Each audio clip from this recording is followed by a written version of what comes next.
She moved like a whisper through the shadow-choked corridors, each hurried step swallowed by the silence of the palace.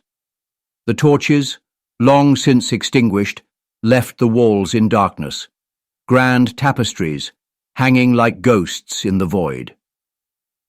Every few paces, she cast a glance over her shoulder, her breath shallow, her pulse a drumbeat against her ribs.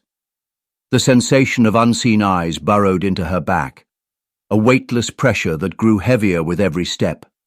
It was no longer just a feeling, it was a certainty. Something was watching, something was following. The ascent to the palace's highest level felt endless, the winding stairwells and empty halls stretching like a labyrinth designed to keep her trapped. Shadows slithered at the edges of her vision, reaching, grasping, retreating just beyond sight. She forced herself forward, resisting the urge to run, but the instinct clawed at her, primal and urgent. Then, suddenly, the chase ended. Before her stood the monument of the first king, its stone-carved form bathed in the restless glow of the eternal flame. She dropped to her knees, hands pressed to the cold floor, her breath fogging in the chill of the air. The stillness of the night was a fragile thing, broken only by the crackle of the eternal flame and a howl from a drunkard, a hollow echo in the night from far below in the market. Slowly, she lifted her gaze. Beyond the city, beyond the palace spires, the heavens stretched vast and unknowable, a sea of cold fire scattered across an abyss.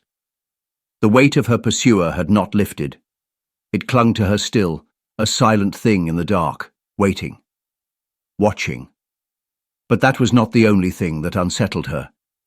It was the realization that even here, beneath the stars, beneath the king's unyielding gaze, she was not alone.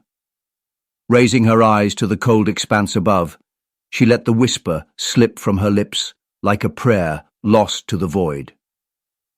I have asked for them to travel to Guedilsa. From the darkness behind her, a figure stirred, a shadow peeling itself from the night. The hooded form stepped just enough into the feeble light to assert its presence, a wraith of flesh and fabric, its voice no more than a breath on the wind. Are you certain this is the path to the final keys of the bloodline?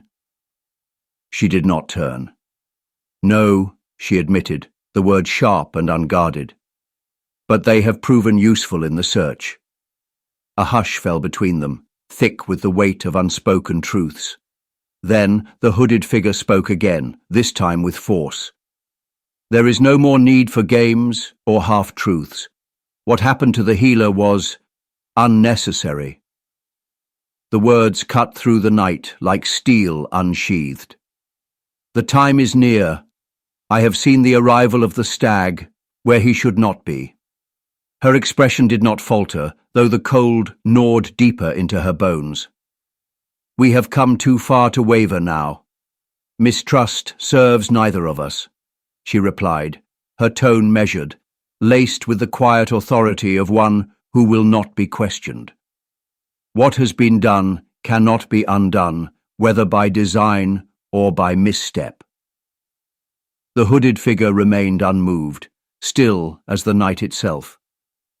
Keep your eyes on the prince, he commanded. He cannot be allowed to hinder this further. I will contact the three. They will find the path again. Then, as if the darkness itself were swallowing him whole, he began to retreat, his form melting into the void. His final words drifted to her like a dying ember. I cannot return here again, not until the end is written. The strength rising from the north will not be enough. A whisper, barely more than the hush of the wind. Tathio. Then, light.